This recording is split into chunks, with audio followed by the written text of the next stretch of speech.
नमस्कार, मी सोमनाथ खिलारे. महाराष्ट्राच्या अडचण न्यूजमध्ये तुमचं सगळ्यांचं स्वागत करतो. आज आपल्याबरोबर राकेश गोंधळे साहेब आहेत.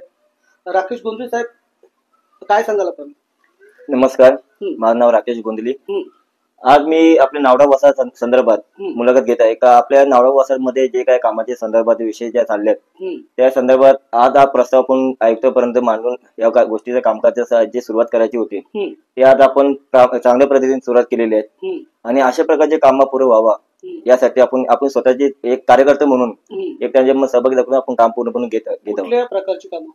जसं बोलतात प्रत्येक दरवर्षी होणारे अडचणी वगैरे पावसाळ्याची असू दे, कुठल्या गाण्याच्या समस्या असू दे हं, आणि मुलांची खेळण्याची समस्या असू दे, कुठल्याही प्रकारची असू दे त्या संदर्भात आपण वारंवार प्रसार करत असल्यामुळे हं, आज आपल्या आयुक्त साहेबांकडून चर्चा केल्यानंतर हं, त्या चर्चामध्ये काही गोष्टी आपल्या मुद्दे काही लोकांना पटले असताना हं, आज आमचे पनवेलचे उपप्रमुख म्हणून हं, प्रथमेश सोमन साहेब हे आज शिंदेगडचे आपले प्रमुख उपप्रमुख असल्यामुळं हं, आज त्याही आपली समस्या पूर्णपणे समजून घेत असताना हं, आज ते आपल्यासाठी एक महत्व वेळ देऊन नावडा वसाहतमध्ये आज उपस्थित दाखवून लोकांना ते एक विश्वास दाखवून हं, आज आपल्या नावडा फेस्टिवलचे एक फेरफार मुद्दा आपले सर्वे करून त्या मुद्दा ते स्वतःहून बघितलेलं आहे हं, का खरोखर आपल्या नावडा वसाहतमध्ये काय कुठल्या प्रकारचे अडचणी होतात, हं, कुठल्या प्रकारचे नियोजन योग्य होत नाहीये. हं, त्या संदर्भात आज त्या आपल्यासाठी जे वेळ दिलेलं आहे खरोखर त्यांचे आभार मानणे खूप महत्वाचं आहे. हं. कारण की त्याही आपल्यासाठी वेळ देणं आहे ते आपल्या वसाहतीसाठी वेळ देणं महत्व समजू येते. त्यासाठी त्यांच्याकडून त्यांच्यासाठी आपल्याकडून एक आभार व्यक्त करतोय. नक्कीच.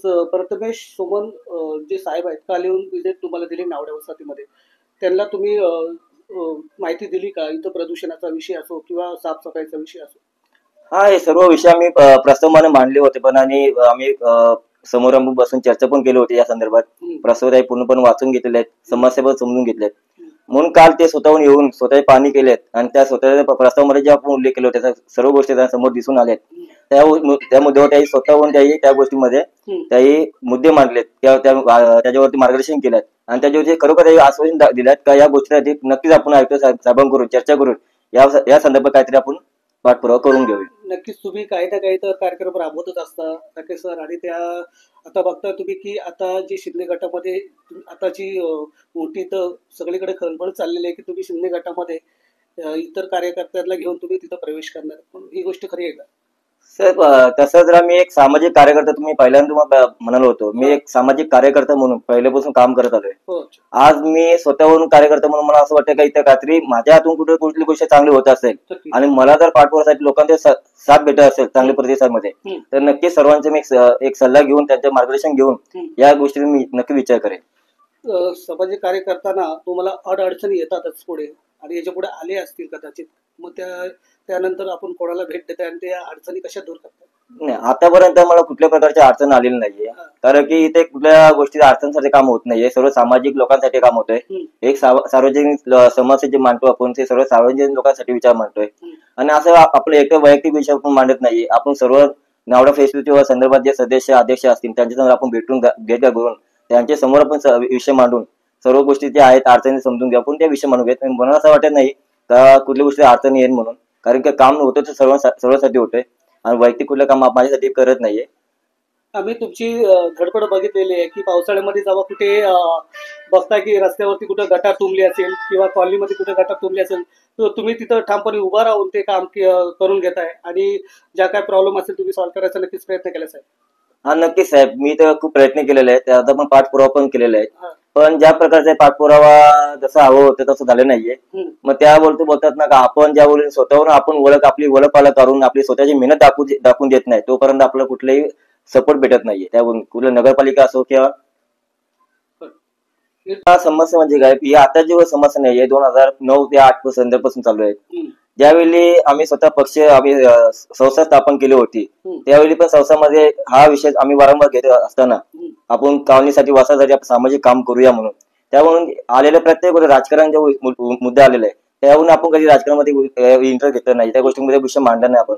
पण आज आतापर्यंत जो काही त्रास होत गेलाय त्या प्रत्येक त्रासामध्ये मी सहभागी केले आहेत. प्रत्येकाच्या ज्या समस्या असतील त्यासाठी लोकांना भेटलो समस्या म्हणून.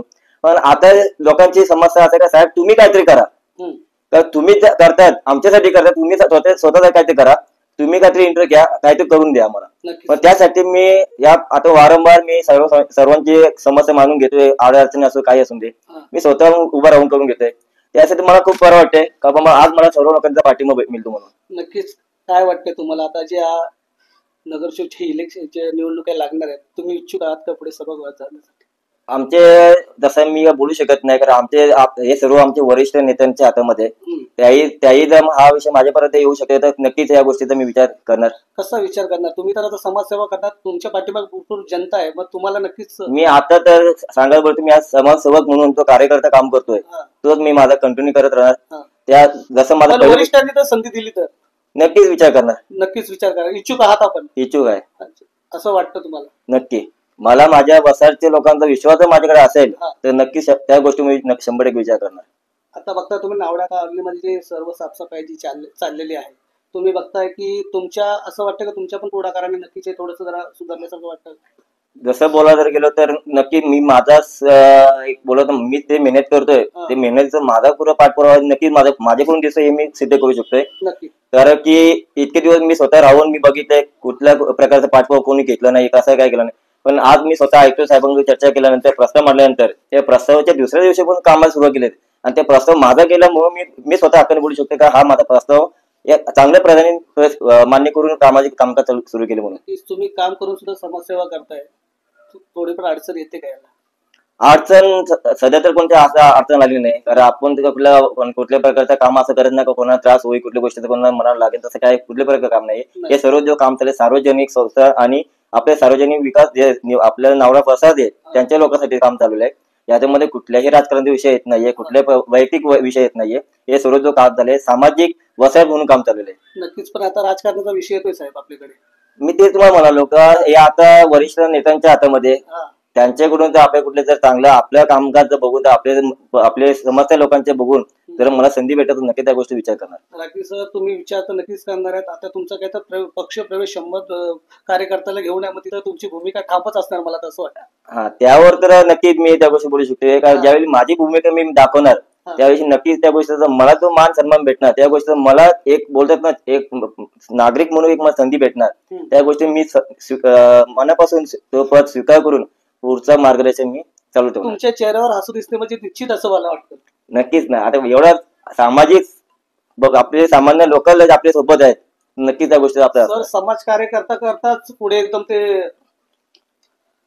चेहऱ्यावर तर हसू दिसतं तुमच्या. मला वाटतं की नक्कीच तुम्ही नक्कीच क्षेत्रात जाणार आहेत. नक्कीच मला जर आपल्या पनवेलच्या सभागृहामध्ये या महानगरपालिकेमध्ये जर ताकदीचं काहीतरी माझा मान सन्मान होत असेल, मला कुठे नाव भेटत असेल तर नक्कीच मी पक्षाचा विचार करून सर्वसामान्य लोकांचा विचार करून हा पद स्वीकार करून पुढच्या हालचाल कामासाठी तर माझ्याकडून 24 तासाचा मी वेळ देऊ शकतो आणि कामाला. प्रथमेश सोमन साहेबांनी तुमच्यावर पूर्णतः फोकस दिलेला आहे की तुम्ही एक इकडचे नेतृत्व चांगल्या कार्याचं नेतृत्व म्हणून. प्रथमेश सोमन साहेबांच्या त्यांच्याबद्दल बोलायचं तर नक्कीच त्याही माझ्यासाठी खूप वेळ दिलेला आहे. त्याही महत्व वेळ देऊन आपल्यासाठी वसाहतमध्ये येऊन त्यांचे माझ्या शब्दावर मान ठेवून येऊन आपल्या स्वतः वसाहतमध्ये पाहणी करून आज ते प्रत्येकाचं नियोजन जो होतं त्याही पूर्णपणे पाहून ते जरी पाहणी करायला आलते पण ती तुमची सुद्धा पाहणी करायला लागते की किती जनता पाठीमागे आहेत आणि ते मला तर वाटतं की निश्चितच आहात तुम्ही. नाही त्यांना आपली जनता सामान्य नागरिक जे पाठीशी आहेत त्यांना करून आलेले आहेत ते स्वतः बघितलेले आहेत. त्याही प्रतिवेळ ज्यावेळी ते आलेले आहेत आपले नागरिक आपल्या पाठीशी उभे राहिलेले आहेत आणि त्याच पाठिंबाचा एक भाग बघून त्याही आपला विश्वास दाखवलेत आणि विश्वासाने आपल्या माझ्या नावाचा एक चर्चा वरिष्ठ नेत्यांपर्यंतही पोहोचवलेत. खरोखर त्यांच्याजवळ कौतुक करू कमीच आहे. पेज 2 मध्ये मी बघतोय, पेज 2 नावड्यामध्ये सर्व बघतोय की तुमच्या नावाची वाहवा आहे. मला तर वाटतं की यंदा तुम्ही ही भूमिका गाजवणार असं मला तुमच्या चेहऱ्यावर दिसतात. तर आनंद चेहऱ्यावर आहे आणि जर जनता पाठीमागे असेल तर धडके बसवून जाईल असं मला वाटतं. नक्कीच आता हे सर्व जी गोष्टी तुम्ही बोलता त्या गोष्टीवर नक्कीच मी विचार करतो आणि माझी इच्छा तर आहे 100%. आता हे आपले सर्व सामान्य नागरिक त्यांच्यावरती माझी कामाचा जो मी काम करतोय त्यांच्यासाठी योग्य आहे का नाही त्या योग्य त्यांचे पोचपावती जर चांगली मिळत असेल तर नक्की त्या गोष्टी विचार करणार. समाजसेवा करता करता स्टेप बाय तुम्ही नक्कीच या नावडा कॉलनीला या प्रदूषण मुक्त आणि एकदम म्हणजे एक नंबरला नेऊन ठेवणार असं मला वाटतं साहेब. बघा आता कुठली गोष्ट सर एकाच कुठली गोष्ट होत नाहीये. जसं आपण जसं एक काम करत जातोय एक कामाचा पाठपुरावा करून कम्प्लीट करतोय त्या विचारून नक्की बोलू शकतो का सर्व गोष्टी आपल्या ज्या आहेत या गोष्टी आपण पूर्णपणे करू देऊ शकतो. अडचणी आल्यानंतर इथले कुठले जे स्थानिक आहेत किंवा इकडचे जे रहिवासी आता सध्या आलेले आहेत ते तुमच्या घरी येतात काही राखीव काम करायचंय वगैरे? हा येतं चालू असं आपले सकाळचे आपले 8-9 वाजे आपण टायमिंग ठेवलेले आहेत. अच्छा, सायंकाळी आपण जसं मी इथून फ्री झालं तर 8 ते 9 वाजेपर्यंत सायंकाळी ते टायमिंग आहे. म्हणजे तुम्हाला आराम नाहीये. नाही तसं आता बोलत तर सामाजिक कार्यकर्ता काम करायचं उतरलोय तो वेळ तर आपल्यासाठी वेळ तर नाही भेटू शकत. हं. म्हणून आपण एक टायमिंग ठेवलेलं आहे. या सगळ्या गोष्टीला वेळ काढून थोडं घरी पण टायमिंग देतं का आपण? नक्की 9च्या नंतर मी कुठंच कोणाला टाइम देत नाहीये. आपली फॅमिली एक आता जसं आपलं काम करायचं आपली फॅमिली आहे. 9 नंतर आपल्या कुठल्या कामामध्ये वेळ देत नाहीये. नक्कीच. तर हे होते आपल्या बरोबर राकेश डोंगरे साहेब. समाजकार्य करता करता आता पुढे एक षडयंत्र त्यांनी रचलेलं आहे. नावडे वसाहतीमध्ये भावी नगरसेवक म्हणून ते उभारणार आहेत असं नक्कीच वाटतं मला. तर महाराष्ट्राचा आरसा न्यूज मी सोमनाथ पिलारे. धन्यवाद.